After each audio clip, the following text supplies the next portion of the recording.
Hello everybody, happy Friday. How y'all doing? I'm so excited about tonight. So I see some people are here already, so let me take a second to introduce myself. My name is Carly Bell, and oops, I'm sorry, oh man, I'm trying to put my my computer on mute so I don't hear myself. So, hi, I'm Carly Bell, and I like to get together with y'all here live on YouTube every other Friday night for a little something we call Sip and Stitch. But tonight we're changing it up. We're stepping back from embroidery just for tonight, and we're going to play with my other toys in my craft room, including my Epson converted sublimation printer and my Silhouette Cameo to do a vinyl project. So I'm excited because we haven't done anything that wasn't embroidery in a long time. So I just got into sublimation. When did I finally set up my printer? I think at the end of May, beginning of June. I did a few projects on it, but I haven't done as much as I planned on doing, and that is time's fault, not the printer's fault. I just don't have enough time to make all the things that I want to make. But excited to play around with this tonight. We're going to make some mama women's Halloween themed shirts and cups.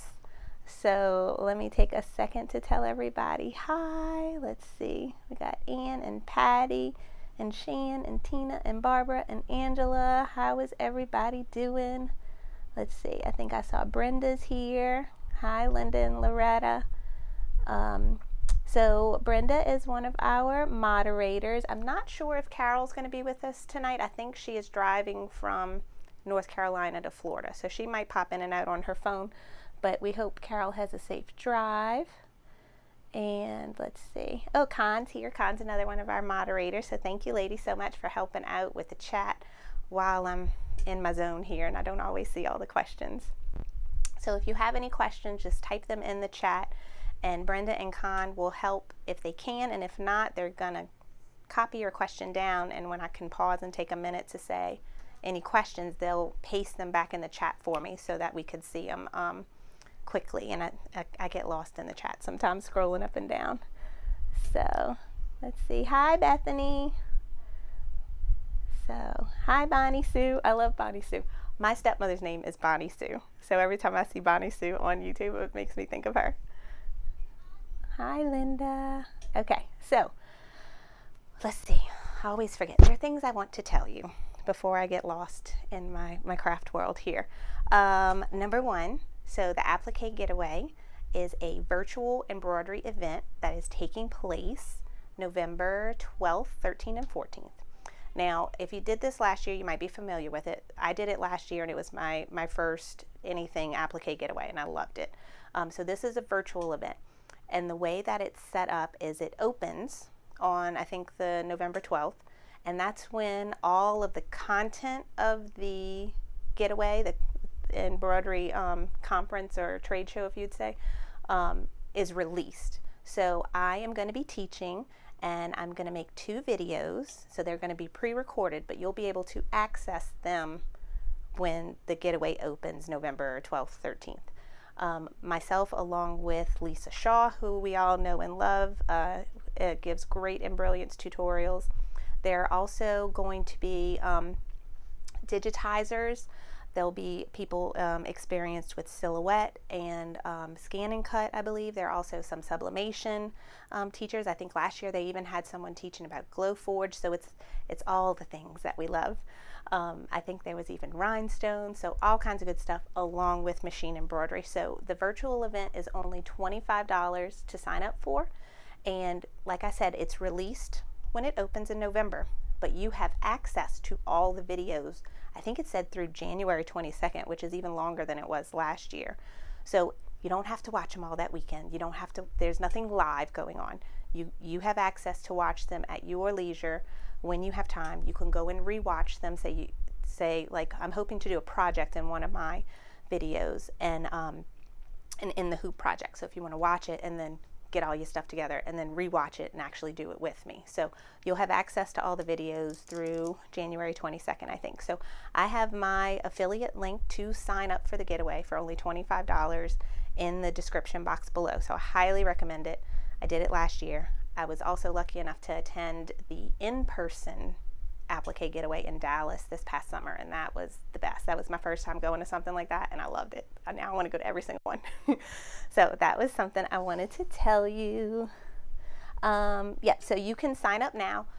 If you click, what is it, if you're on your computer, if you click see show more, or if you're on your phone, I think there's like a little down arrow button right by my name and the subscribe button. And that's going to expand, and there's going to be a wealth of information down there for you. Links to everything I'm using tonight, along with the sign up for the applique getaway. So let's see. All right, I see. So Con and Brenda are just reminding the little format or whatever that we have that works for us here with questions is when Con and Brenda are going to take your questions in, and then when I say I can take some questions now, they'll paste your questions in all caps so that I see them, because I'm blind and I get distracted very easily. So that makes me focus in on them. All right. What was the other thing I wanted to tell you? Let's see. Ooh, we're doing something really fun in my CF Fans membership group. So if you're not familiar, I have a paid monthly membership group through Creative Fabrica, which I'm gonna tell you about them today because that's where I got the designs. And it's weird for me to say, but it's kind of like a little fan club, and it's $9 a month, and it's like a way that you can help support me, and which I'm very thankful for. It's that I can continue doing these tutorials. But some of the perks of being a member is you'll get private sip and stitches with me, along with a free embroidery file design every month that I digitize. This month is going to be super fun because I made this really cute pumpkin applique, but for our sip and stitch, what we're going to do is I'm going to show you step by step how I digitized the pumpkin in Stitch Artist, in Brilliant Stitch Artist, which is a digitizing program. So that's exciting. That's going to be something new for me and for everyone in the fans group. And we're also going to change it up. Instead of doing like we're doing now, a YouTube with the chat box, we're going to do a Zoom class. So I'm hoping that will be a little more interactive, and I can hear people ask me questions and things like that. So super excited. That's going to be on Monday night. So if you're a member of the CF Fans, Monday at 5:30, we're going to have our private sip and stitch. If you're not a CF Fans member already and would like to sign up before Monday to join in on the tutorial, I have a link for it down below. And all the tutorials, if you can't watch it live, you'll have a link to watch the replay whenever you want, as long as you're a member. Okay. Oh, Carissa, you're watching on TV. Go on your phone, and then you can see the box with all the links, and you can go to the links on your phone. Or whenever you're done, go on the computer. But it's all on there, just not on the TV. Okay. Last fun thing I want to tell you about. I'm still in the works of organizing it and getting it together, but I want to have a holiday workshop. It's going to be a Zoom class format, and it's going to be 4 projects, and each project will be a class. So 4 classes total. They're going to be November 16th is a Tuesday, the 18th is a Thursday. Those will be like 5:30 classes after work. There'll be a Saturday morning class, I think around 10:30 in the morning, and I'm in Central Time, so everything is in Central here for me.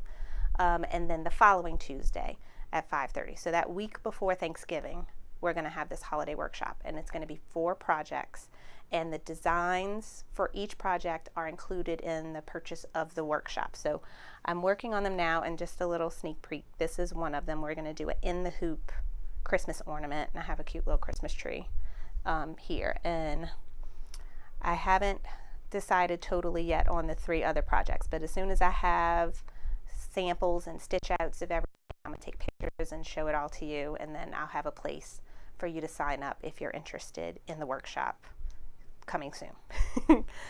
All right, so I think that's all of my announcements.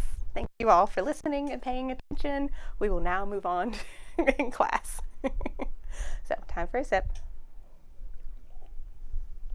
So as I was mentioning, in June, I bought the printer like in April. And I'm sorry I don't have enough camera stuff to show you everything. But my printer is here on my table. Let's see if I can pick show you, but it is a plain Epson EcoTank printer. It is a household inkjet printer. And all I did was, oh, and I should have linked that video. All I did was not use the ink that came with the printer, but I used Cosmos Sublimation ink. Put that in the printer instead. And instead of using regular copy paper, I use Sublimation paper. So I have a whole video on when I set up the printer, which I forgot to link, but is on my YouTube channel. And then we did a sip and stitch live where we used it. And we actually sublimated, I think, this shirt or another shirt just like it. And we played around with some fabrics and sublimating fabrics for applique. So that's been really fun. So tonight we're going to make some Halloween shirts. And I'm going to switch you over. Let's see. Hold on. I'm seeing Sanella, can we watch if we cannot attend? I cannot attend 2 of the 4 classes. Oh, for the holiday workshop? Yes. When you purchase the holiday workshop, if you can't attend live, you get access to everything's going to be recorded, and you have lifetime access to it. So you can watch it as many times as you want, whenever you want, even if you can't attend live. And I'm probably going to have a little Facebook group for it too. So if you can't watch it live and you have questions, you'll have direct access to me in a special Facebook group for the workshop where you can ask questions about any of the projects. So, all right, let's see. Okay, so let me switch you over. Let me show you what we're doing tonight. I did a little test press on some of the fabric that we played with in that last sip and stitch video. This is, I think, it's a cotton polyester blend. It feels just like a woven cotton, but it has polyester in it. So the rule with sublimation, I am leaning towards, it needs to be at least 50% polyester for it to look decent. The shirt that I have on right now, I don't know if you could tell earlier, but it's a faded look. It's only 40%. It's a 60 cotton, 40 polyester. So the less polyester, the more faded the look, which sometimes people like. They like a vintage look. But the more polyester, the more vibrant the colors will be. So these are the 2 designs we're going to make tonight. And these are both from Creative Fabrica. I was mentioning them earlier. They're a company website that is like a crafter's dream. They have everything you can ever possibly want to make if you do sublimation, if you do vinyl, if you do embroidery, if you do graphic, anything with graphics, fonts. Well, fonts are really good for cut. You can use any true type font in your Silhouette or Cricut, so you can cut out vinyl in any font. So it has all the things. So both of these designs are from there, and I have links to both of them below. But I also wanted to tell you about a subscription. So if you're like me and you like to do all of those things, embroidery, sublimation, vinyl, fonts, they have an all-access subscription where you can download anything on their website. Is included in their subscription. They even have sewing patterns. It's crazy the amount of stuff that they have. But the offer that they gave me to give y'all is $1 for your first month. And then after that, I think it's like 35 or 36% off the usual price, and then it's $19 a month. So the first month is definitely worth the $1. Go do that. And if you love it as much as me, keep it, because there's so many things, and every time I need something, I find it on there. So there's a link for that special offer below. All right, so these are the 2 designs we're going to do tonight. I have, let's see, the shirts I got from Walmart, and I wanted to make the kids shirts. I put the Boo and Bougie, but I couldn't find any shirts at Walmart that had enough polyester. The most I found was the 40%. And to really see that cheetah and that glitter, it needed to be a little higher. So I'm going to search online to find them some shirts. I think Blank's Boutique and ARB Blanks, I think they started selling kids sublimation shirts. But in the meantime, I have a white, this is a Gildan dry blend shirt, and this is 50 cotton, 50 polyester. I got these from a shop in Metairie, close to where I live, that has like tons of shirts for people that that sell shirts for small businesses like crafters with vinyl and sublimation. They have a ton. So I need to go, they probably have a kid shirt there. I need to go look. I bought this a while back. All the ladies that came to the applique getaway with me in Dallas, I made them all Sip and Stitch Squad shirts with this shirt, the Guild and Dry Blend, and they came out really good. So we're going to do the Boo and Bougie on this one. This is one I got from Walmart. This is the George Walmart brand shirt. This is 60 something percent. Let me see. 65% polyester, 35 cotton. So I've done a white shirt in this brand before and it came out really good, but we're going to do the Hocus Pocus. I thought it would be good with the orange, and I think the black will go well on it. And so those are the two shirts we're going to make tonight. Then when we're done with that, I'm going to show you my Silhouette Cameo. This design comes in PNG, which is just a picture file pretty much with no background. EPS, which is special for Adobe Illustrator, which is what I like to use. And then it also comes in SVG, which is a cutting file, and that can be opened on any electronic cutting machine. So I have a Silhouette, so I can open this SVG file in Silhouette Studio, cut it out with adhesive vinyl, and put it on a stemless wine glass, or I have, for us to do tonight, a wine tumbler. I also got this at Walmart. I love it. It's rainbow. So we are gonna cut out this design again, and I made some errors when I did this one, so I learned from them, so that this one will come out better. But it's a little tricky because, if you can tell, it is very small. With adhesive vinyl, the smaller the things, and I'm going to show you some tricks I did, but the smaller the things, the harder it is to weed, and also the harder it is for it to stay stuck to the item. But the only thing that wouldn't stay is the dot in the eye, for this little eye. So I thought about changing this to maybe a capital I to make it better, so we might do that when we go to Silhouette Studio. But we'll do that after the shirts. So that's all the fun stuff we're going to do tonight. So the first thing we need to do is prep our shirts. And first we should take the tags off. That would probably help. Take the tags off. And then we are going to press it, not only to get the wrinkles out, for two more reasons. We're going to press it to get any moisture out of the shirt that might be in it. You want all the moisture out before you sublimate. And then I'm also going to press it in half to give me a crease down the middle to show me right where the center is, so that helps me put my placement good once I put it on the thing. So I didn't talk about my printer too much because we've talked about it in previous Sip and Stitches, but I went ahead and printed out my two things before, and because it takes a little while to print, because you need to put it on the best setting for the printer.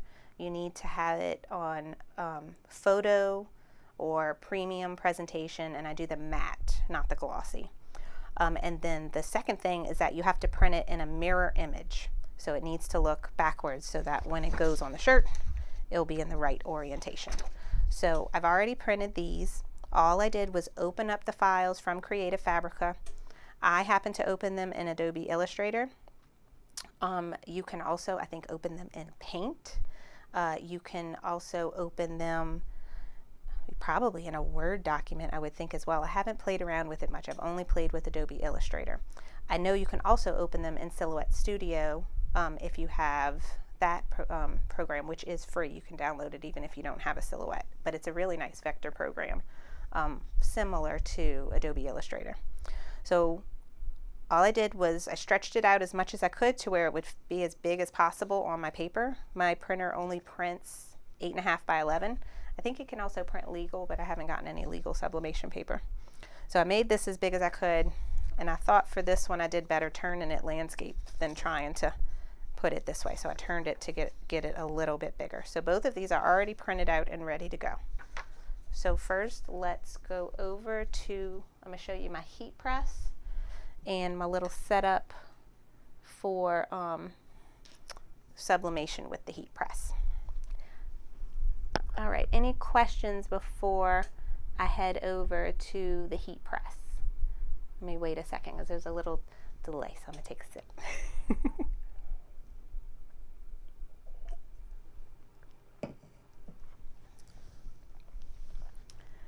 All right. So, oh, hey Kathy. I see Kathy asked what I'm making for the workshop. So the only thing I have definite, Kathy, is an in the hoop Christmas ornament that has a Christmas tree with colorful ornaments. That's what I've gotten so far. My other idea, I haven't hashed it out completely yet, is I want to make a in the hoop candy cane holder. And then the others are going to be designs for other holiday themed items. But I know those two are definitely going to be in the hoop projects. The two, the candy cane holder and the ornament. Let's see, any other questions? Oh, I see. Society says Walmart has 2-yard and 5-yard polycotton white pre-cuts of fabric, which are 65%. Ooh, I think I have some of that now that you say that. I think I do. I have to go check my fabric stash.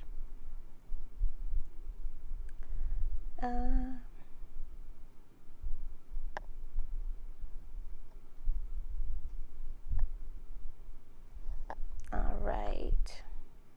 Okay, I see a few people asked if I have a price yet for the workshop. I think the workshop is going to be like $39. So 4 projects, about $10 a project. All right, is the Hocus Pocus flocked? No. This is just printed sublimation paper and heat pressed onto fabric.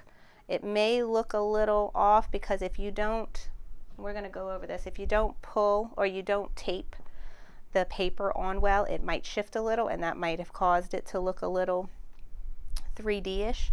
However, if you want it to be flocked, oh, I'm talking to you like y'all see my camera down here. Sorry.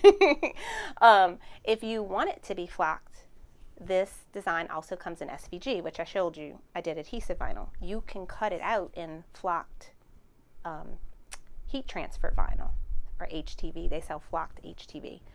You can cut it out on that and heat press it on a shirt, and then it will have that flocked effect. But no, this is just sublimation. All right. Ooh, a mug rug, Karen said. I think I had that in my ideas list too. I made a whole list of things. It's in my notebook. All right. Laura Lee asked, did the George shirts work well? Yes, I made my dad a Father's Day shirt with a white George shirt, and it came out really well. The only thing I've heard about the George shirts, which I haven't ventured in that area yet, but bleaching. I've heard the people that like to get the dark colored shirts and bleach them and sublimate on the bleached area, the George shirts don't bleach well, from what I've heard. And yes, the holiday workshop is going to be strictly embroidery, all embroidery. Robin said, can I do this on the maker? Yes, you can. This file comes in SVG, which means you can open it on any electronic cutting machine, including a Cricut. In a Cricut Design Space, you can open up SVG and then cut it out on your Cricut. Okay, now that I put the Boo and Bougie is strictly an image file. This is not set up to be cut on an electronic cutting machine. This one I would say is just for sublimation. Alrighty then. Okay, now I'm going to switch you over to the heat press. Let's see. So you'll see my curtains are moving because I got the fan going in here, guys, because this sucker is set at 400 degrees and it is warming up this room. So you can see the fan blowing the curtains. So this is my heat press. I have been having this for like, I think 7 years at least. It works great. Now I'm not a person that uses it every day, so I couldn't say as far as if I was running a business and making shirts every single day, but it is 7 years old and it works perfectly fine. It is Fancier Studio brand, and I got it on Amazon, and I think they're like less than $200. It was $200 I think when I bought it, but I think the price went down since then, and they're like $160, $170, $180. So I have a link to it. But I didn't check to see if it was in stock. But just once you get there, look for Fancier Studio, find one that is Prime or no shipping charges, because I think once a a follower went to buy it and the shipping charge was more than the heat press. So make sure you find one from Amazon that has free shipping. So this is the heat press. I have it's I think 15 by 15 inch. This is called a clamshell heat press. So it goes down, and it takes some oomph to get this thing to go down. But you can adjust the pressure with this black piece here. Now I have it set on 400 degrees. So for sublimation shirts, you want it set for 400 degrees, and you are going to press it for 40 seconds once I'm ready to sublimate. But right now, I'm just going to get the moisture out the shirt, and I had it set to use with this. This is a pressing pad. I made this myself. I just bought foam, and this is the ironing board fabric from Joann, and I just cut it to fit and then just did a quick straight stitch right here on my sewing machine. So you can make these yourself, but they do sell them online too. You can make them with ironing board fabric, or you can make them with Teflon. So on my machine, I've gone ahead and lined it with Teflon. So when you're doing heat transfer vinyl, you always want to have Teflon. And then I got these, I've seen someone had this trick where they use magnets, because I used to always put my shirt and then I would lay the Teflon on top and then press. And then this is a cool trick where you can use magnets to keep the Teflon on all the time. Now for sublimation, Teflon's not important. That is more important for heat transfer vinyl. For sublimation, what's important is that you use paper of some sort, and I'm using non-stick parchment paper, and this is made to go in the this is made to withstand heat. So it's just a roll from Walmart. I think you can also buy butcher paper in a giant roll from Sam's, but we're going to use a piece of paper, and I'm going to show you when it's time, and that's going to prevent the sublimation from traveling, because the way sublimation is, it's an ink that turns into a gas with heat and pressure. So here is the shirt, and I had the pressure loosened because I had that pressing pad. So I'm gonna turn this thing in the back, and I'm just gonna press for like 10 seconds. And it's very dusty up here. I need to clean this. Okay. So when I first got this, I was scared of how much I had to pull and tug on this thing. So I've gotten used to it now, but be prepared with these less expensive heat presses. There's a lot of pulling and tugging. They have much nicer heat presses that have an automatic release, which I'd like to get one day, but for now, this is good. So I have pressed my shirt. I got the moisture out. Now I'm going to fold it in half as best as I can. Line up these right underneath the arm, line up the seams. I'm going to lay it here. I'm trying to do, and I'm leaving the collar off. You notice I never put the collar on because we want it to be completely flat. We don't want any little lumps going on. It's nice and smooth and flat. So that's in half. Press it again for another 10 seconds, and that's going to give us.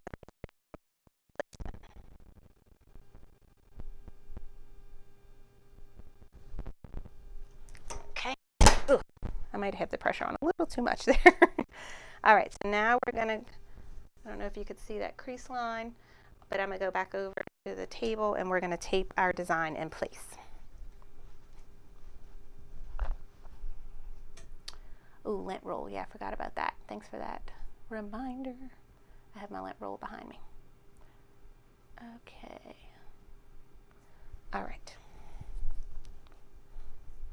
I have not been good.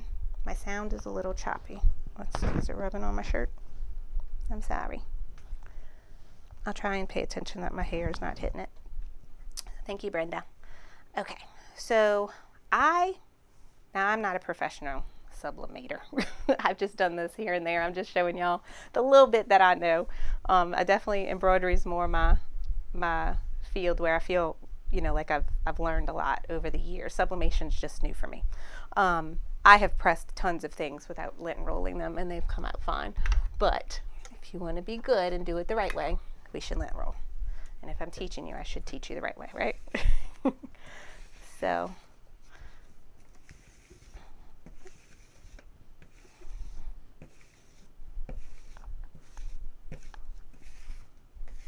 All right, now, I don't know how well you can see, but I have this line down the middle. I think you could see it good. And then where's mine? We're gonna do the hocus pocus. I need wine to focus. All right, now, one thing I could do is I can pinch, line my paper up perfectly as I can, best I can. And I'm gonna pinch right there. I'm not gonna crease it totally, but just in those little areas. And that's gonna help me.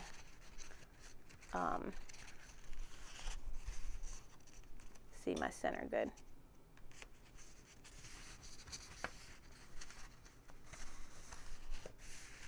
I'm not doing this very well. Okay. Right there.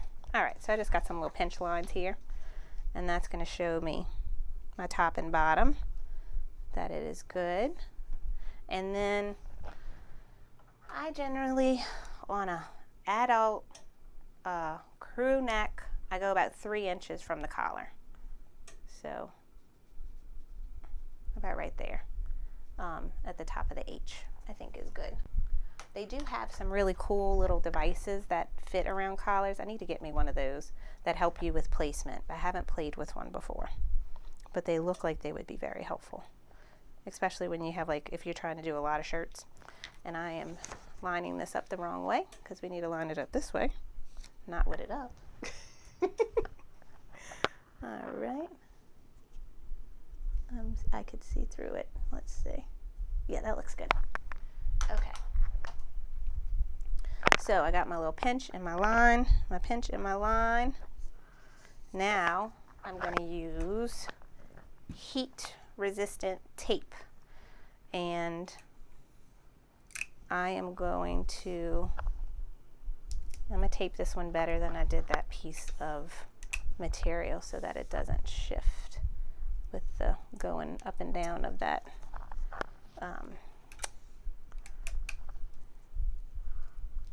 heat press. So, all right, so this is just going to keep it in place well so it doesn't move, because now we got to do a few shifty things. One of the things is I like to use my pressing pad. So I'm going to put the pressing pad underneath this, but because I told you sublimation, so the ink technically on the paper is liquid, right? When you apply heat and pressure, it turns to a gas phase, and you know, it can travel up and down. The parchment paper tends to absorb it, and it doesn't go through the parchment paper. The sublimation paper, it's made to come off of, but the parchment paper, it doesn't. So I am just cutting, where's my thing?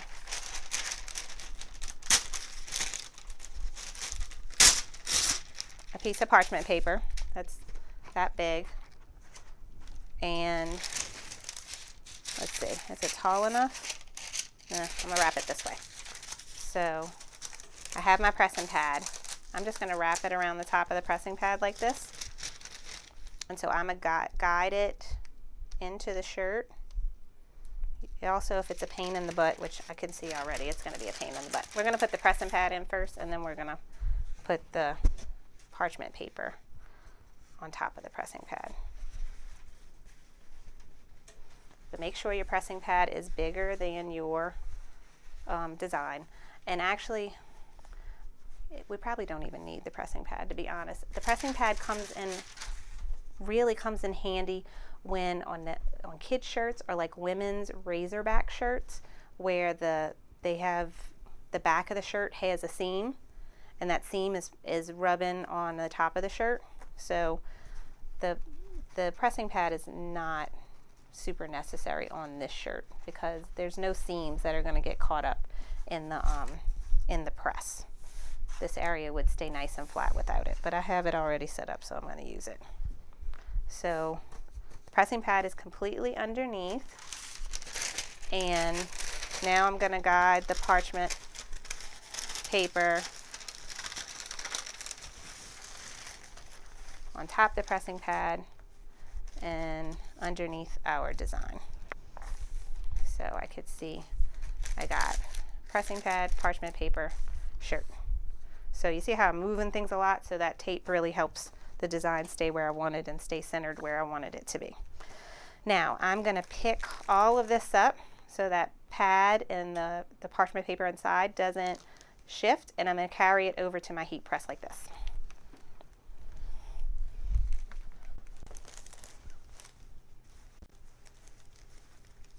Okay, let me switch. All right, I'm looking at some questions real quick. So Patty said, I bought both the 2720 and the 2760. She's talking about the Epson Eco Tank. Which one is best for sublimation? I can use the other ink for just normal printing, and now I have double ink. So I thought about doing the same thing, Patty. I thought about buying a 2720. To be honest, there is no difference between the 2720 and the 2760 in its printing ability. There is some sort of feature that's on the 2760, and I can't even tell you what it is, that makes it slightly more expensive, but that feature is of no help for sublimation. So I would say use the 2720 for sublimation and use the 2760 for your house printing. But we need to see what that feature is, if it's important, if it's helpful for house scanning or loading paper a different way and other things, it might be better. But I know plenty of people that have the 2720, and the sublimation works just as well. So the image has to be from a sublimation file, or can we pick any image? You can pick any image. It just needs to be good quality. It needs to be a decent quality so that when you print it out big, if you want to fill up your whole paper and you print it out big, it is not blurry, right? So as long as it's decent quality when you enlarge it, then you can print it out on sublimation ink and paper and press it on anything that has polyester. All right, so I just put my stuff on here. So now I'm straightening it out, making sure the arm, so just there's no lumps underneath the pressing pad. I don't think it matters. Make sure my parchment paper is still there in place. All right. Now, I also need, the gas can travel this way. It can travel up, and I don't want it to get on my Teflon paper. I'm sorry if I'm confusing you. I probably should have took my Teflon off for this project so I wouldn't confuse you. But Teflon is not a good enough item to protect your sublimation. And you want the parchment paper to be there, because this ink could get on my Teflon, and when I was doing an HTV project, that ink could transfer from the Teflon to whatever I'm pressing with HTV. So make sure you're protecting it up and down. So that is it. I just have to adjust my heat press because it's thicker now, because we have that pressing pad. So I need my clamshell part to be a little less pressure because it's thicker. And we're going to press it for 40 seconds. Oop, see, it's not loose enough. Yeah, so that's how you could, it took me a while to get used to this because it's a lot of effort going up and down. So this is going to press for 40 seconds. Let me check questions. Okay, have you started playing with the scan and cut? No, Shan, I haven't. I have not. I really need to get it out and play with it. I have played with my new machine I got, though. I don't know if y'all saw on Facebook. Sewing Machines Plus sent me a very large flatbed machine to demo. It is a Baby Lock Altair. And when we're done, I'll switch the camera around because it's right there and it's humongous. And I've played around with it. That's actually what I made my little Christmas. I've been test stitching my holiday workshop stuff. So I'm pulling that off. From my understanding, you want to pull this off. You don't want to let it sit and cool. You want to get it off. So that is it. You don't, like with HTV, I usually double press. You're not doing that with sublimation. It's very hot in there. The pressing pad and the butcher parchment paper. You can see, I don't know if you can see it, but I can see it, that the ink transferred on the butcher paper. You can see a very faint outline. So always put that and protect it. But here is the shirt. Can you see? It came out good. I wasn't sure if the yellow would show up in the pumpkin since it's an orange shirt, but it came out a little bit. And the black is very, it's really like, it's not faded at all, even though this is 65% polyester. So it's super cute. I like it. Okay, so now we're gonna do the bougie one, which I love the bougie one. This one's gonna be fun.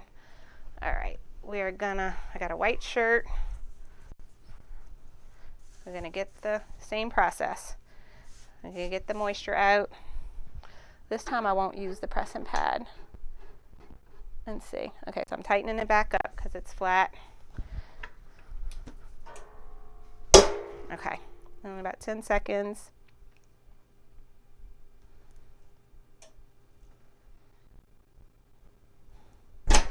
Okay, and now we're gonna do the same line up.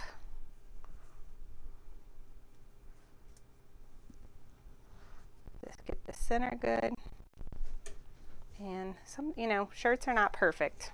So always double check when you like hold it up to you and look at that center crease that it actually looks center.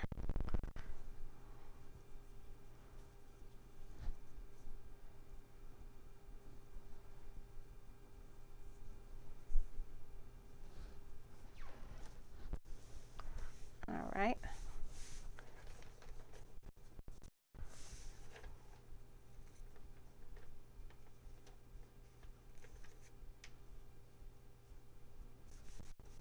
Okay, we're gonna press that. 10 seconds. Is my mic still going choppy, Brenda? I hope it's not. Okay, now we'll go back over to the craft table. That line looks good, I think. And we're gonna tape our bougie print on there. Okay, so here is our shirt. We are gonna lint roll. I do see lint on this shirt. I guess it's easier to see on the white.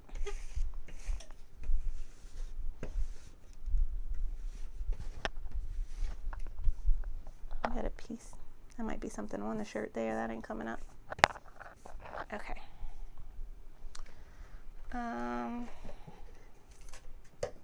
Okay, here's our bougie print.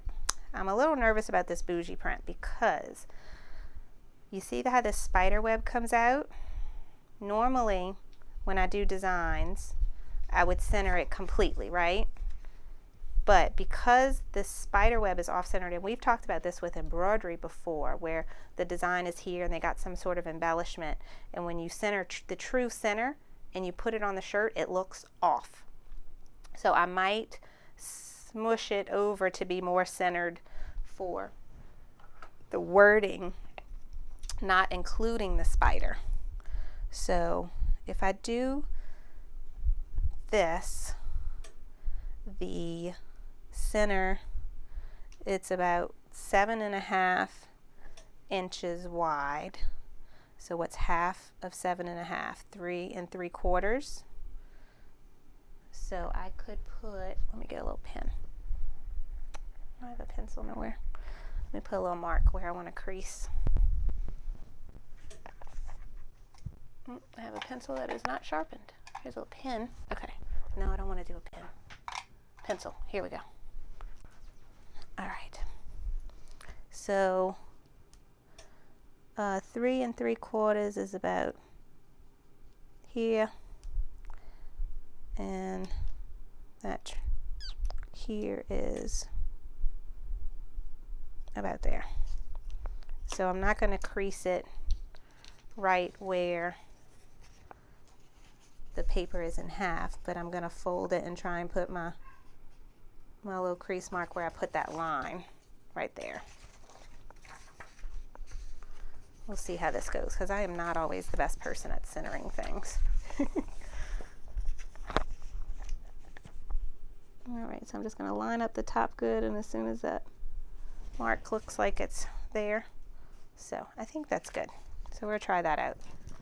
See if that looks good by not having it truly centered. So we're going to put that down, and we're going to measure from the top. Could come up a little bit. I see the words here, so about 3 inches from the collar.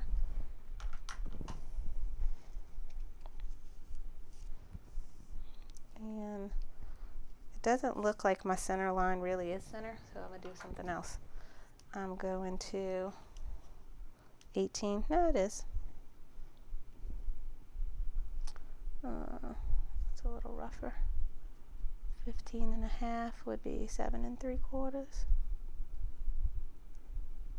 I don't know. It's hard to tell.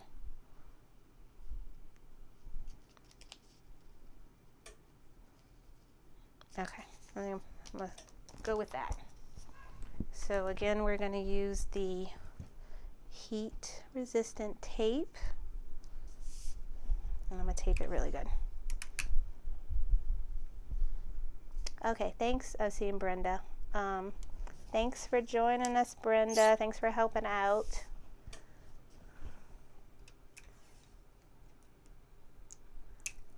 Hi, Lori. You haven't missed too much. We just made one shirt. Now we're making another one. And then we still have to make our cup. Is the spider web on the left or the right facing down? Me looking at it, it's on the right. So when you're wearing your shirt, it'd be on your left, right?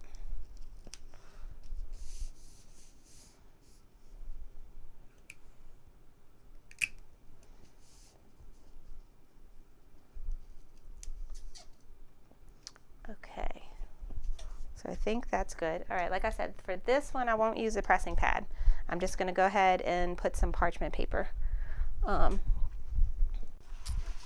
And I'm getting new pieces of parchment paper. Parchment paper is one-time use. Ditch it after one use. So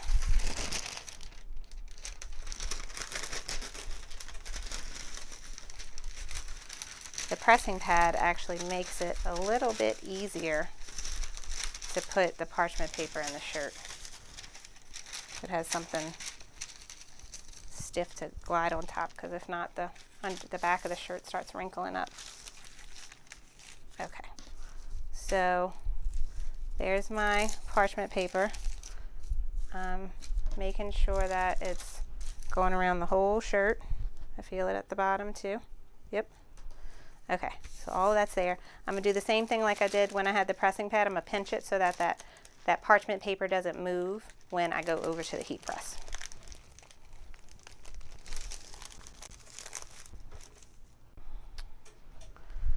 All right.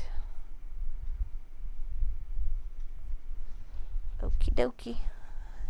So I'm excited to see how this looks, how realistic the glitter looks. Press it. Oops, almost touched it. Also, with nicer heat presses, this whole thing like slides towards you, so where you're not playing like directly under the heating elements. But I've learned to try not to burn myself over the years. It's not too bad. Let's see. There's a little wrinkle from the parchment paper. I'm just trying to make sure everything's smooth. All right. Smooth, smooth.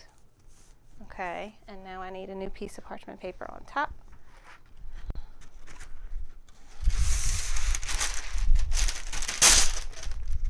And we're going to press for 40 seconds. I'm going to loosen it up a smidge because it was hard to press earlier. Okay, there we go. 40 seconds.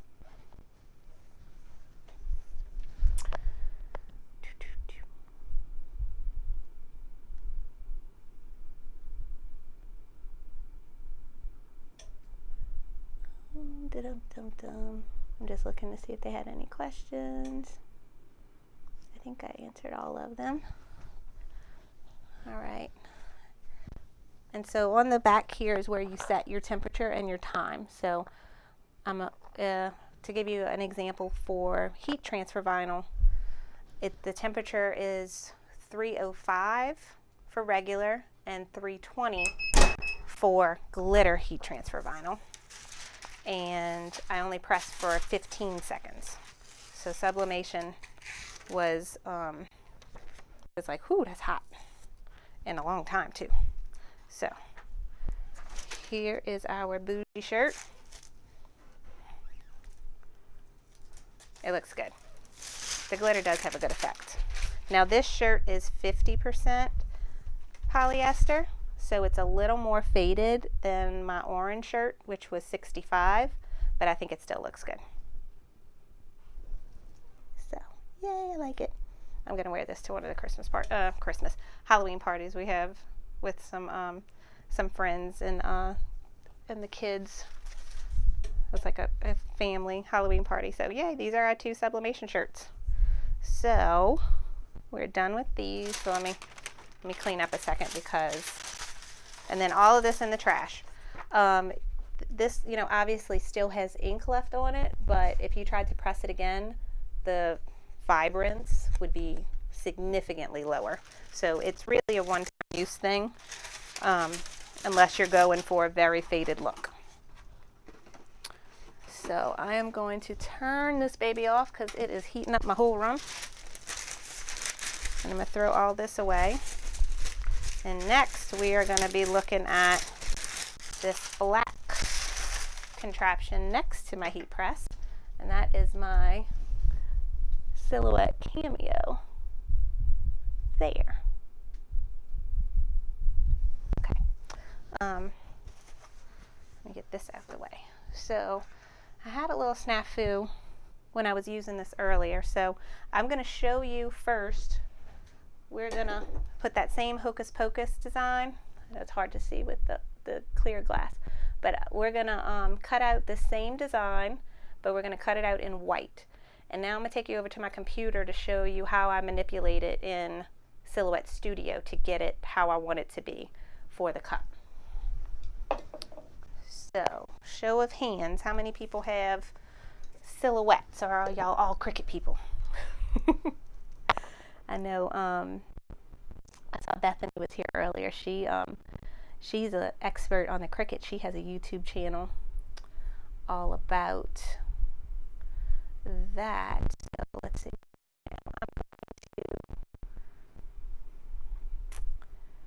I'm going to share my screen. Oh, I did it already? No, I didn't. Okay, I'm going to share. It's going to look crazy for a second. All right, now we're going to go to Silhouette. All right, so here's Silhouette Studio. Also, I can't see your questions when I'm sharing my screen with you, so hold them for the end, because I'm going to show you a bunch of stuff right now, and I'm probably going to make you ask me a bunch of questions. I am very familiar with this program. I've been using it for years, and I love it. The capabilities that it has is amazing. And when it's a free program, you can go to Silhouette America and download it. However, there are different editions, and you can upgrade the software to have more features. So, you know me, I need all the buttons. So I have the business edition. And you can get these upgrades at Swing Design for, I think it's cheaper than if you bought them directly from Silhouette. And Swing Design is a legit company. That's where I've gotten the Silhouette from. So, and I bought my upgrades through them. They're a good company. So I have it open, and I'm going to go find my design here. So this is the Hocus Pocus. So this is what you get when you buy it on Creative Fabrica. I don't know what DXF is, but they have that. EPS, that's for Adobe Illustrator. A PNG is just a picture. So you can just open that in any software and print it from anywhere for sublimation. And then this is the SVG. This is the cutting file. So I'm going to open that. And there it goes. It's very small. Okay. Now, I measured my wine glass, and it really can't be any taller than 2.5 inches. So when I first tried this, I was like, it's probably not going to work. It is finicky, and if you're not used to weeding adhesive vinyl, you might go through it a few times messing it up trying to weed it. I know I've had bad days with adhesive vinyl. There are tricks to add weeding lines. I'm not going to go into all of that. I'm just going to show you what I did. Now, so I'm going to select it. When I select it, it tells me the dimensions. 3.7 inches wide by 4.5 inches tall. I need it to be 2.5 inches tall. But I want to shrink it, but I want to make sure the proportions stay the same. I don't want to make it all wonky and wider than it's supposed to be. So I'm going to hold the shift key down on my keyboard, and I'm going to go down to this corner. With the shift key held, you see when I shrink it, it stays the proportion it needs to be. So I'm going to keep shrinking until it says 2.5 there on the side. I'm losing room on my mouse pad. There we go. Right around there. Close enough. Okay. So when you make it 2.5, the automatic dimension for the width is 2. That's fine. So we've done that. Now let's zoom in a little bit. It's very small. If you've ever weeded small vinyl or cut small intricate things, this small things tend to mess up. So first off, you see the little eyes and the bats? Those need to go. They're just going to be bats on the cup. The other thing is that the pumpkins have this yellow behind them. It's actually a double cut when you look at it closely and take into consideration it has layers. So we're going to take that yellow part out as well. But it's still going to cut the eyes and the face. I was able to weed that and it worked. My only problem I had was this little dot on the eye. That fell off when I was weeding and I just gave up on it. When you open this in Silhouette, it's grouped. You see it's all together. So the first thing I do is I ungroup it, and that's going to be, what do you call that? A right click, where you can open up this whole menu section. You have lots of options here. Things I play with the most here is weld. That's going to be one we're going to use. Group and ungroup. And compound path is important. We're going to get into that in a second. But the first thing we're going to do is we're going to ungroup. Now, do you see all these little tiny boxes? We have a box around Hocus Pocus, each of the bats, each of the pumpkins, and so on. Now, I'm going to click on the pumpkin. I got just one pumpkin. And it's still, if I right click it, I can see there's still an ungroup option. So that means there's there's more than one piece here.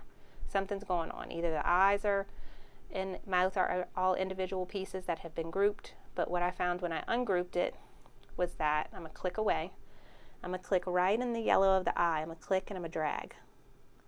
And you see what they did? They just added a yellow pumpkin with a black on top with cutouts so that the yellow would fall automatically behind the black. So if I would have left that on there, it would have just cut around the pumpkin twice. It's not a big deal, but I'm going to go ahead and remove it. So I'm just going to click it and delete it. So I'm going to do that for each pumpkin. I'm going to right click, ungroup, I'm going to click away, click right in that yellow, and I'm going to delete.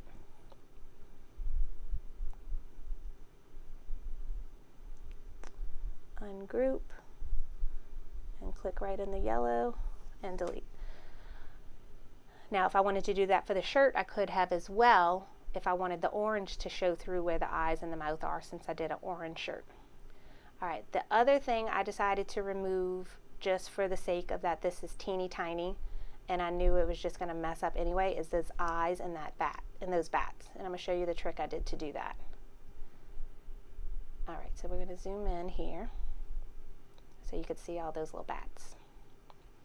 Now, sometimes when there's holes in things and you want the holes to be the color of the background, that's called a compound path. So they drew the shape of the bat, then they drew the shape of the eyes, and instead of grouping them, they converted it to a compound path. So I am going to remove it. I'm going to release it from the compound path. Now watch when I do that.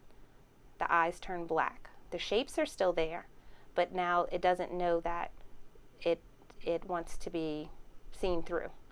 For cutting, that really doesn't matter. It's still going to cut those lines and you would still weed them out. But I want to remove them, but I can't see them because everything's black. So these buttons here tell you what your fill is. So the bat is filled with black. And this is the line that shows you where the machine actually cuts. This has no color right now. So I'm going to make that color red. Now, because we're zoomed in a lot, it looks very thick, but from far away it looks like a very thin line. Now it shows me all the cut lines. So I'm going to click these red eyes and hit delete, and you see there are actually 2 pieces for each eye. And I'm just hitting delete on my keyboard. Now I've deleted, there's no cuts in the bat. The only thing that's going to be cut is the outline. I'm going to select the bat and change it back to being no color for the cut line. And now I'm just going to do that for each bat. I'm going to release the compound path. I'm going to show my cut lines in red, and then I'm going to select those eyeballs.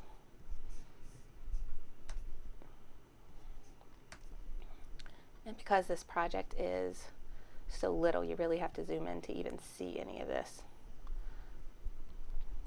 So, same thing, release, show my lines, and I'm going to select those eyes. The only thing I didn't do earlier that I might try now is change this eye to a big eye so I don't have to worry about that dot disappearing. So let's select this. The eye and the need is all together. It's grouped. Let's see. Yep. See, it gives you an ungroup option, so that means it's grouped. So it's, oh look, each individual letter. You see those faint little boxes? So now I'm going to select the eye, and I can delete it. Let me not do that for now. Let me just go to my text feature. I got to see if I can even find an eye that I like. It's going to be huge probably when I do this. All right, let me change let's see, make it little. There we go. So you see my little text cursor? And now I'm going to go to my fonts. And this is where that Creative Fabrica subscription where you can download any font and you have commercial rights to it. So if you're a person that sells vinyl SVGs on Etsy, or you sell shirts with vinyl on them, you have the commercial right. You're supposed to have that when you sell things, but you have the commercial right to the font. I am just browsing to see if, I don't know, I guess I'm looking for something cursive. This, I probably should have typed the I first. This one. Okay, so I'm going to put a capital I in on my keyboard. Did it work?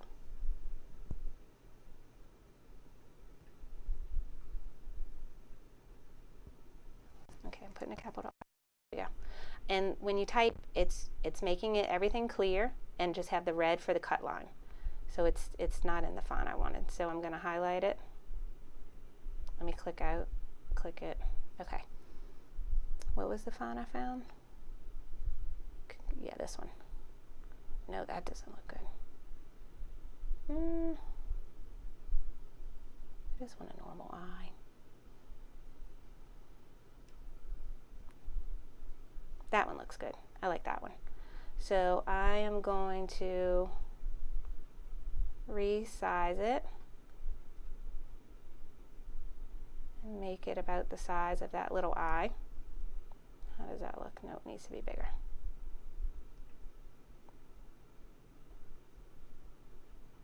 Okay.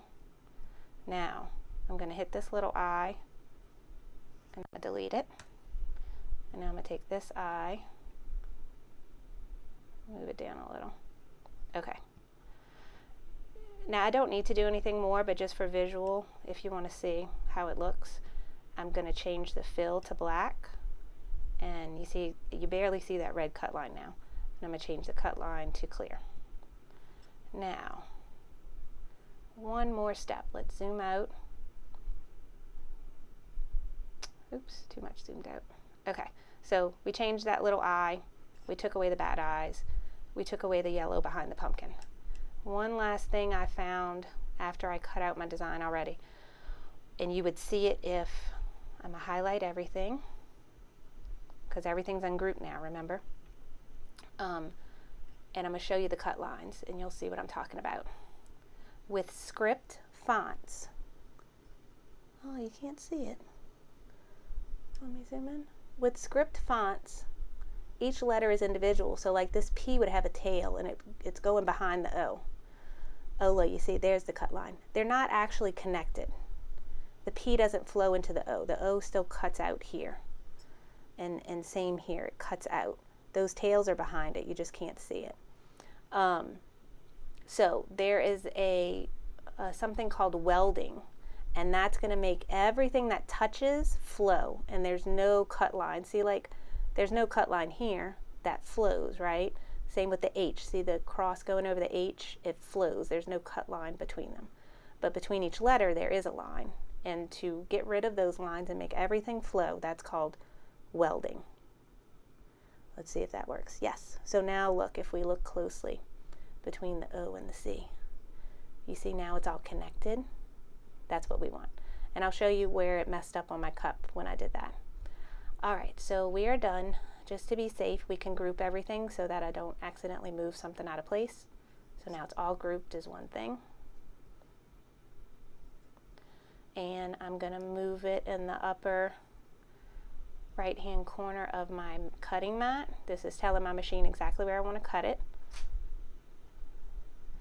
And then we're going to send this to the machine. Oh, you know, I didn't change send.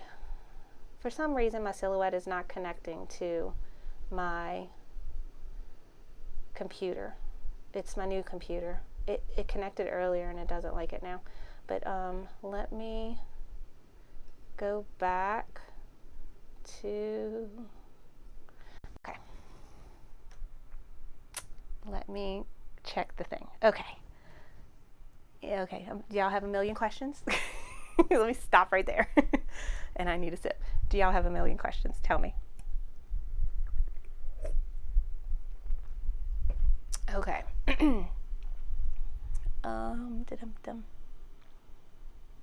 All right. See, a couple people have a Silhouette. We have lots of scan and cuts. We have some crickets. Aspect ratio. Thank you, Mary. That's what I was trying to say. I heard if your heat press is warm, weed the vinyl in the press. Ooh, that's a good tip, Bonnie. Hi, Mina. Okay, instead of going through all those steps with the back, could you have done one, deleted the others, and copied? Yes, I could have, Shan, if I would have made sure I put them back right. I just wanted them to stay right where they were. But yes, that is also a good tip. All right, hi everyone, glad to be here. I just did my first sublimation on my, oh, she has a Sawgrass, so that's like a real sublimation printer. I'm so excited for you. All right, and Patty, she said she wants a Sawgrass. The program that comes with it is awesome. I have not played, I don't know anything about Sawgrass, but my friend Caroline has them, and I'll have to ask her how she likes the software. So, I had a hiccup with my computer and my Silhouette. It's my new computer, it was my husband's. Something's off with the Bluetooth. I have my old laptop by my Silhouette. It is hooked up to it. I already have the design there. The only thing was I didn't change the eye, but I have it all ready to cut out, so we're just gonna roll with it. So let me show you, let's see. Okay, let me show you my cutting mat. All right, so this is my Silhouette cutting mat. It's dirty. It gets very dirty over time, especially when I cut fabric. So what I do, and this is my way that I cut vinyl, is in the software I saw that, you know, my design was 2.5 inches tall and 2 inches wide. And then I place it where I want it on the computer, where I want it on the mat. And I just kind of guesstimate, okay, I need a piece of vinyl that's 3.5 inches wide by, you know, 3.5 inches tall, if I put it as close as I can to the border.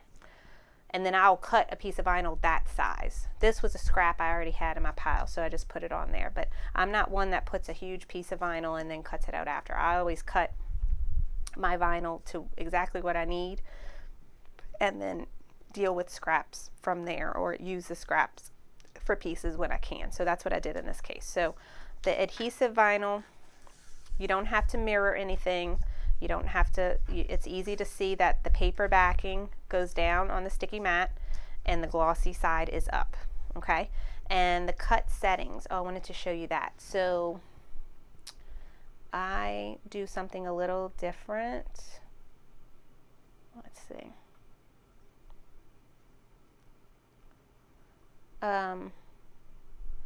Cut settings, did I do it? I hope I did.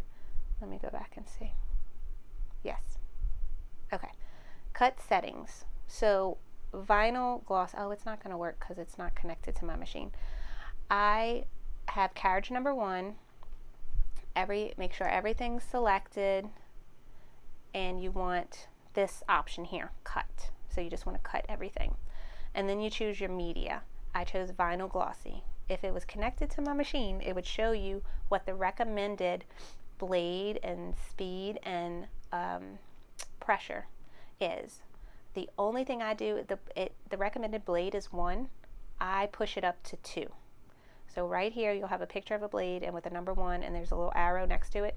You can click that and use just a little bit deeper of a blade cut. That I find gives me a much cleaner cut on my adhesive vinyl. So that's just a pointer there. Okay, so now we're going to go over to the Silhouette, and I'm actually going to send the design from my other computer because this one's being stupid. Alright, so I have my mat. There's some lines here. I line up my mat with this line and I push it on both ends, so they have these rollers here that are going to take it up, and you press the up button and it pulls it in. And this is an automatic blade, so if my computer says it's set at 2, it's going to move it to 2. With the old machine you actually had to move the blade yourself to make it to be 2. So sorry, I'm going to get in the camera for a second. Okay, so alright, I have to change my settings on here. Vinyl glossy. I'm changing the blade to a 2. Okay, and the recommended force is 10 and the recommended speed is 5. I'm going to leave that alone. And I'm not going to go through and change the eye again, but I'm going to send that to my machine. So I'm just hitting send. And it asks me if I want to send it mirror or as is, and I'm going to send as is because this is not heat transfer vinyl. Okay, so now it's going to cut that out. I'm going to go see if they have any questions while that's cutting. It is a strange sound if you've never heard a cutting machine. It is loud. Yes, Mary, this is a Cameo 4. I got it earlier last year, I think. I used to have a 2, and I was able to sell my 2 and get the 4. There are a lot of good features on the 4 that my 2 did not have. One being that automatic blade, and that it had 2 blades it can hold. And what really sold me was that second blade option could be a rotary cutter, and that is perfect for fabric. So when I do cut out fabric for applique, I use that rotary blade. It comes out really nice because cutting fabric with what you call the ratchet blade is not as good, not as fun.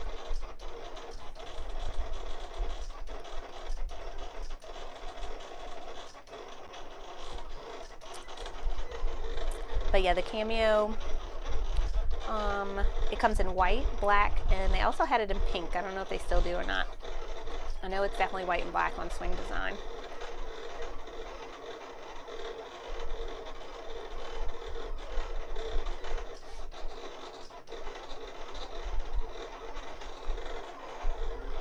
So it's amazing how it does it, but it cuts it all out.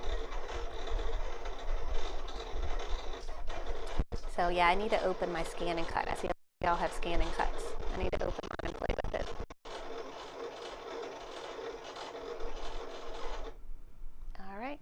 think we're done. It's going to spit it out when it's done. There we go. All right, one thing you should always look before you pull it out, because say something went wrong and it didn't cut the way it was supposed to. If you take this out and put it back on, it might not be aligned perfectly for you to recut it. So you can, while it's still held in and still on the mat, you can separate your vinyl from the backing and just check that the cut happened well, because I found with adhesive vinyl, if I use that blade setting of 1, it did not cut thoroughly for everywhere in the design, and I would have to recut it. So I could do this and I see it's coming right off, so I am happy with that. And I see some spots where stuff came out. Okay, but I am going to, and we're going to go over, if you can see, probably not because it's white, the cut lines are all there. We're going to go up to the craft table and I'm going to show you how I weed it.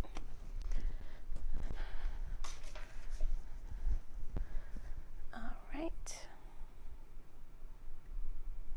So it's a little darker over here, so I hope you can see. I've seen, like, my friend Lindsay, she works with, so the queens of Silhouette is Melissa Viscount, and Lindsay works with her, and they have Silhouette School blog, and when Lindsay does tutorials, she always leaves this on here. I never do though, I always pull it off, but she knows more than I do, so I probably should leave it on there. But this can be tricky. So the one thing that happens with sticky vinyl, with getting it off, is once you pull it, you don't want to let it lay back down, because if it lays back down in a different spot, it might stick to a piece that you want to be there and then pull that piece up, and that's when you just start throwing stuff away, because it's not worth the hassle. So in one good swoop, you see how I'm doing this, and I'm keeping all this sticky stuff, not folding back, and you just want to gently pull and make sure it gets in all the little creases. And if it's cut really well, it's going to pull up nicely. When it's not cut well, that's when things don't go right. So that's why I like to use a little bit deeper of a blade cut. So I'm just watching. Oh, this one totally messed up. There is no need. I'm gonna have to redo this one later, but just to keep going, I'm gonna show you. Need totally came off. All right, so there's that. Now, if I look over here, need stayed stuck. And there's probably no way I'm gonna be able to get that off.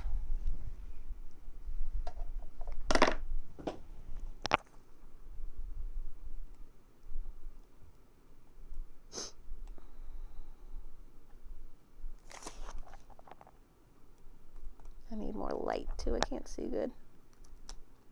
Something didn't cut good with need, or the E. Alright, I might have it. Okay. The dot on the eye still came off though. It's so small. It's so hard to work with such teeny tiny things. But well, the part of the end came off too. So if I was putting this on a cup really for someone to keep or for me to keep, I would totally redo this. But just for the sake of time, I'm going to go ahead and show you how to apply it to the cup, and then I'm just going to remove it after and redo it. But the eye and the need didn't cut well. You see it stuck. And it might have been the way that I pulled it off that it didn't do a good job. Okay, but in the meantime, you still have these holes. Let me put you a little closer. Let me see how well you see them.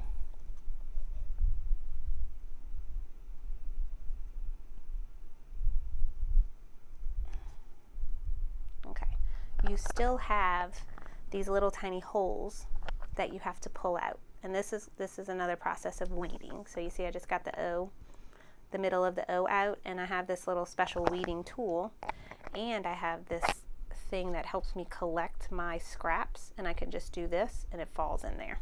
It goes on your fingers, you see, like this. So I usually wear this while I'm weeding, and I pull out those little tiny pieces, and they usually stick to my weeder, and then I put them in there.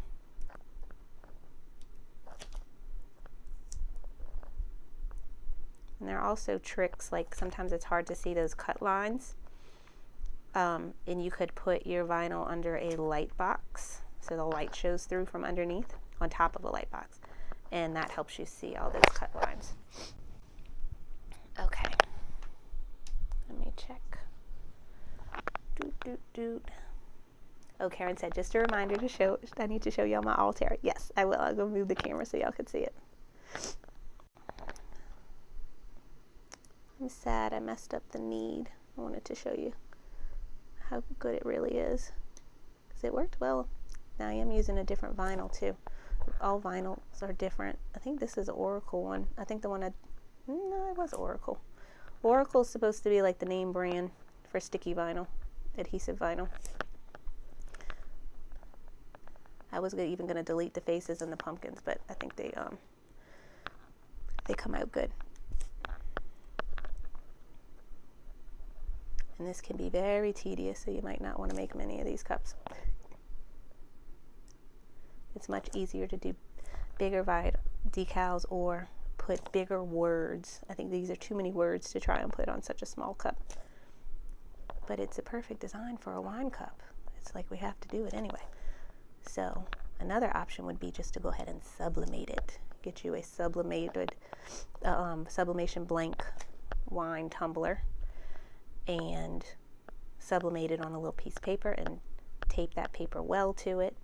And you can use a mug press or a convection oven and sublimate it. I think they got little noses in here too.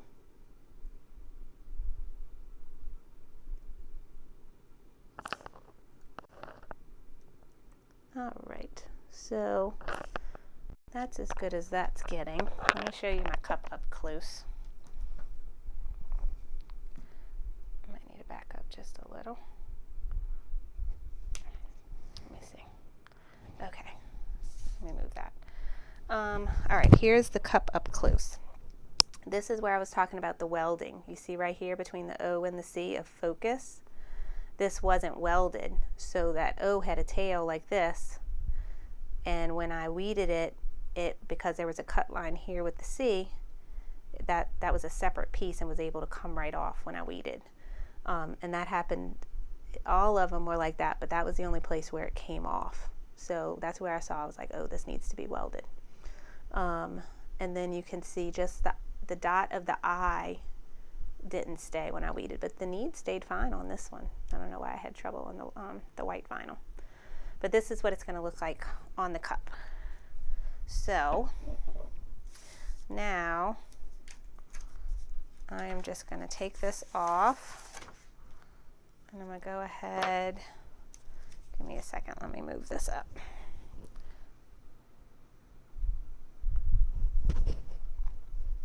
I need a tissue.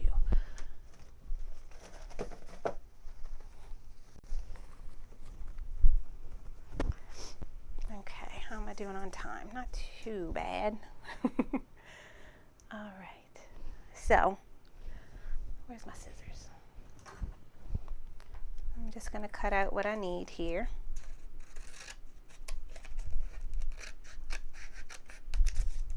All right, so I'm done with this. Now, the next step is to use something called transfer tape. There are really good transfer tapes. I used to use Silhouettes. I've bought some from Expression Vinyl before, but I don't think I bought the right kind. I should have bought something different. But in the meantime, I have been one to use contact paper when you're in a pinch. This is regular old clear contact paper from the dollar store. However, there's a trick to it because it is not made to be transfer paper. So I'm just going to cut a piece a little bit bigger than what I need.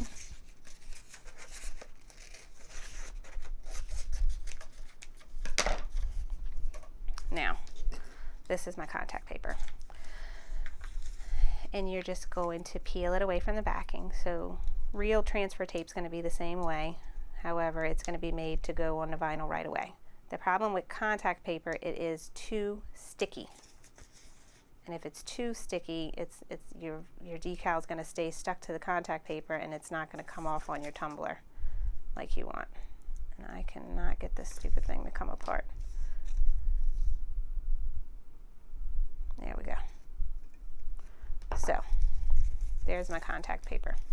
So my trick for de-sticking my contact paper is I stick it to my jeans twice. I'll stick it to my jeans once, peel it off, I stick it in another spot, you know, press it down flat, peel it off. So now I've stuck my contact paper to my jeans twice, and it's got a little bit of lint on it. It's a little bit fuzzy, and now it's not as sticky. This is the poor girl's guide to getting away with not having real transfer tape. But that's what I do. Now I have my design. Let's pretend it's really nicely weeded and I didn't mess up the need. And we're gonna stick this right on top like that. And I'm gonna use something called a vinyl scraper to really get the contact paper to stick to the vinyl. We want it to stick, and we want it to pull it off of its backing. So you can probably see my fuzz now. Let's see, I don't have my camera good. All right, so now I'm going to see if I peel this up, it should stick to the contact paper and not the backing. So now it's off. So now it's ready to put on something. Oh, let me put that back. I'm not ready yet. Let me put you right here. Barely stuck. Okay, here's my wine tumbler. Now you got to prepare your wine tumbler just like we prepared our shirt for vinyl. How do we get this? I'm almost done. Somebody's opening my door. Ugh. Come on.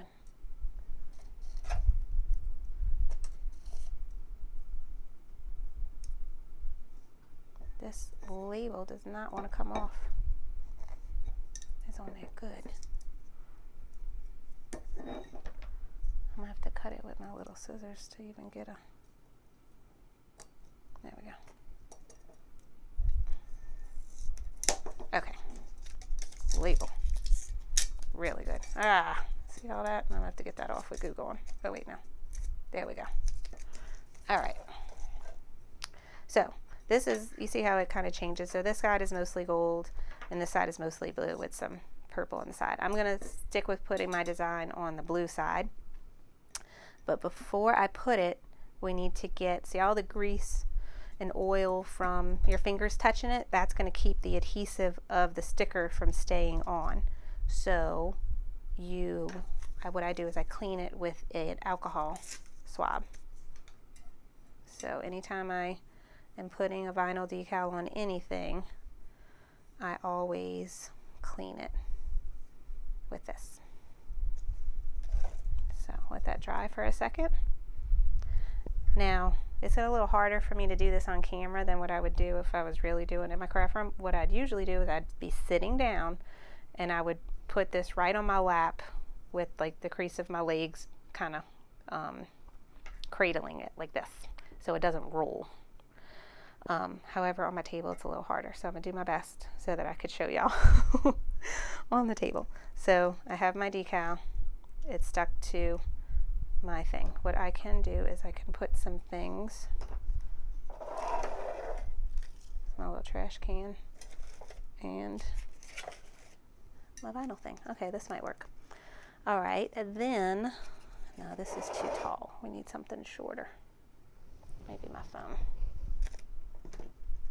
Keep it from rolling. There we go.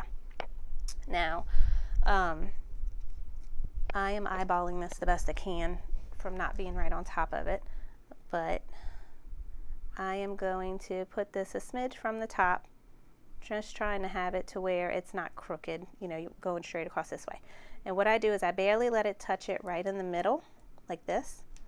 And once I have it in the middle, then I take my scraper and I press outwards like that. And then I'm going to take my scraper and I'm going to press outwards like that. So that is what I would do, and then I would scrape it down really good. And do all of that. And then once you think it's scraped down good, you would just like at an angle peel that off. And you see how the H is coming up? Because I'm not pressing it good enough. Because actually I'm gonna take it off when I'm done, because I'm gonna redo it. But there we go. And so there it is. Oops, but I pulled off line. Oh, I messed this up royally.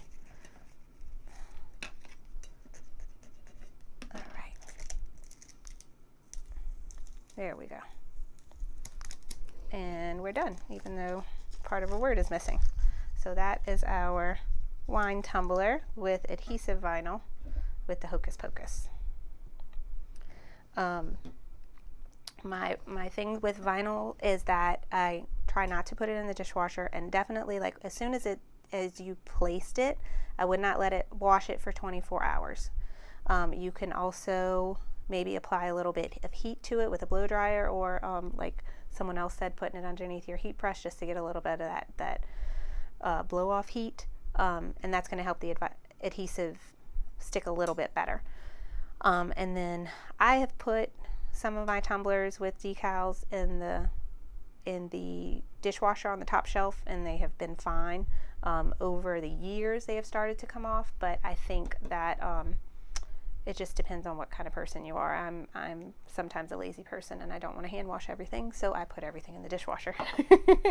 But it will last longer, and the vinyl will stay better if you don't put it in the dishwasher. But it's not like it can't be done. But that is it. All right, let me see y'all again. Hi. Okay. I'm so upset that I didn't get it right with the need, because I was ready to use this cut. This is so cute.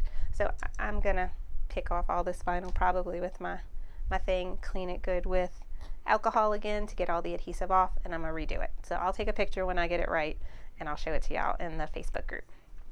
So tell me all your questions. But while y'all tell me your questions, I'm gonna walk over here and change my camera so that y'all can see the new Baby Lock Altair. All right. Y'all gonna see my dirty craft room in the meantime with it.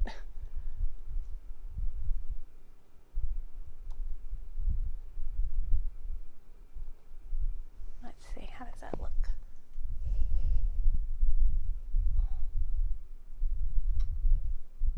Okay, I think that's a good shot.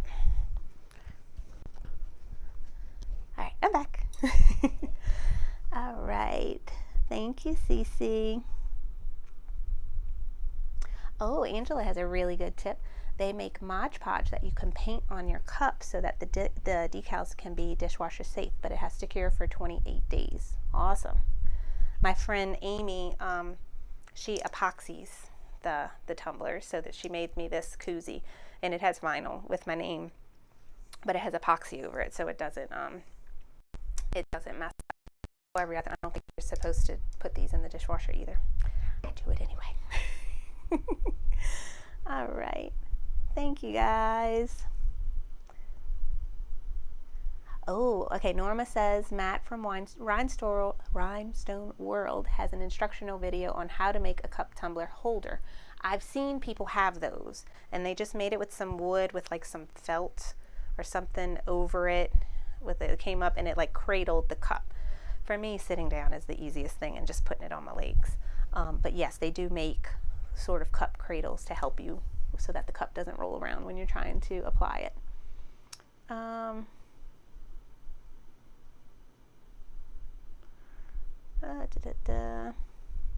Are Are you able to redo the design and eliminate everything except the missing letters? Yes, I can. I can do that. That might be a better option than taking it all out. I can try and just cut out need and put it there. I might do that. Thank you for that suggestion. Society.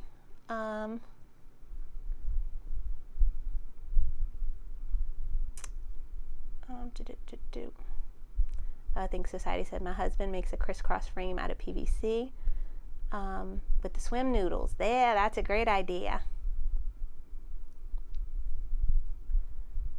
Yep, towels. Kathy said we can use towels. You could cradle with that. Awesome tips, everybody.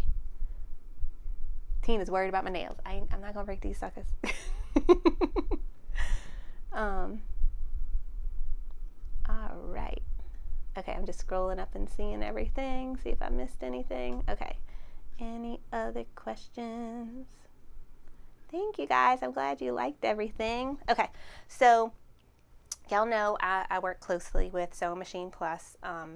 Blaine Austin and I have become really good friends. We talk on the phone. It's awesome. He's from Louisiana too. He's such a nice guy.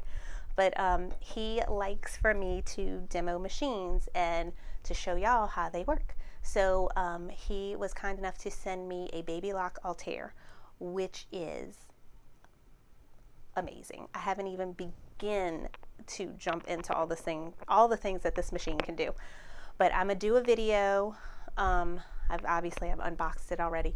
The box was so big that I couldn't feasibly put it in my room and show you me unboxing it because I don't have enough space to back my camera up far enough for you to see me taking the things out the box. So I took pictures of every layer of the styrofoam and stuff. It's pretty straightforward, but I took pictures of everything, and I'm gonna do a video showcasing, you know, what comes with it, how to put it together, how to set it up. So hopefully I'll get time to do that soon. But when I do, I'll post it on the YouTube channel. But the machine, just to tell you a little bit about it, it is a sewing and embroidery machine, and it has like an entire computer screen on the side of it. It is bigger than my multi-needle machine screens. It is huge.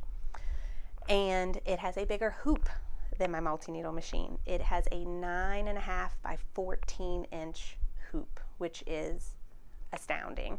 And I am going to be trying to make all the Parker on the porch in the hoop zipper giant bags, maybe like one to put my laptop in, in that ginormous hoop. It also, let's see, let me show you the machine.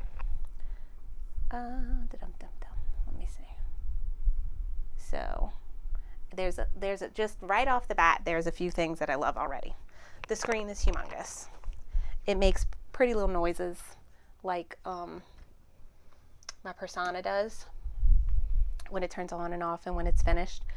But y'all know one of the things that irks me about flatbed machines is I don't like putting my thread here and going through. I have tension problems when I do that. I always like to use a thread stand, right? I always have this next to my flatbed machines. So this one's next to my 3600D. This machine comes with a snap-on thread stand that can do 2 threads, and then there's like an optional 10 one. Can y'all see the y'all could see it? Let me make sure. Okay. My screen on my camera is showing black. There's like an optional 10 spool one as well, so that if you can load up all your threads and have them ready and then switch them out really quick. So that was something I really liked. Y'all could see these giant hoops back here. This is the 9.5 by 14.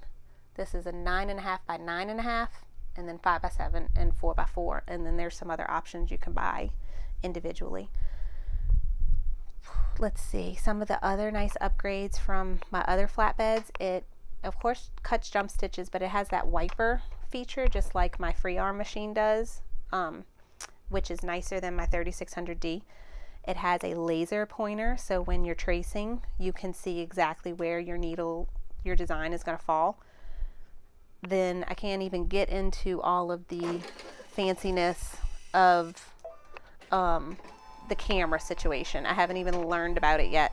but there's something called IQ technology, IQ design or IQ technology, and that is a camera system for placement. And the hoops have special, you see that white coating on there that helps with all of that. I have not even learned it yet, but this is the Baby Lock Altair. I'll go and show you my link to it. This, if you're a Brother user, this is similar to a Brother Stellaire. Stellaire is the Brother, I think, equivalent to it, but it's a sewing and embroidery machine, and it is top of the line in quilting. You can see that it has a big what you call area between the needle. What do you call that area? I'm not a quilter. Between like the needle and the computer screen, that allows you to roll up, I think, you know, bulky quilts there. I'm trying to get my link to work. Come on. Sorry, I'm doing something on my computer and it's not working. Anyway, okay, I'll post a link in the description box below once the video is done. Okay. All right, so Kathy asked the big daunting question, what is the price of this beautiful machine? It is not inexpensive. I think the retail on it is like over 10 grand. The Sewing Machines Plus price is $8,999, I think. Through, that's Karen, that's what's the right thing. Yeah, it's just like a Stella, Tina. So yes, it's a pretty penny, but this is the ultimate dream machine for someone who is a quilter, seamstress, and embroidery. It gives you all of the things all in one. So I'm excited. I would like to learn how to quilt. I kind of, in all my free time, I might try to actually put some little quilt blocks together. I think that would be a fun sip and stitch too, to do like a in the hoop quilt block on that big 9.5 by 9.5 hoop. So that is the Baby Lock Altair. So look for that coming soon. We'll do some videos showing you how it works. But I need to learn all the fancy features to show you first. But okay, so that is it, guys. We have our cups, we have our shirts. Let's see, hocus pocus, I need wine to focus, to wear all the moms could wear to the Halloween parties. And this is also good for the kids. I put the boo in bougie. So I hope y'all enjoyed tonight's project, a little break from embroidery, trying out some other toys. I love my Silhouette Cameo. I'm loving my Sublimation printer. I need to do more with it. But y'all come back. Let's see, I don't even know what we're doing next time. The next time we meet will be Friday, October 29th. That's when we're supposed to meet. And to be honest, I think it might be up in the air because we might have some Halloween festivities to do that night. So we're going to say that's to be announced.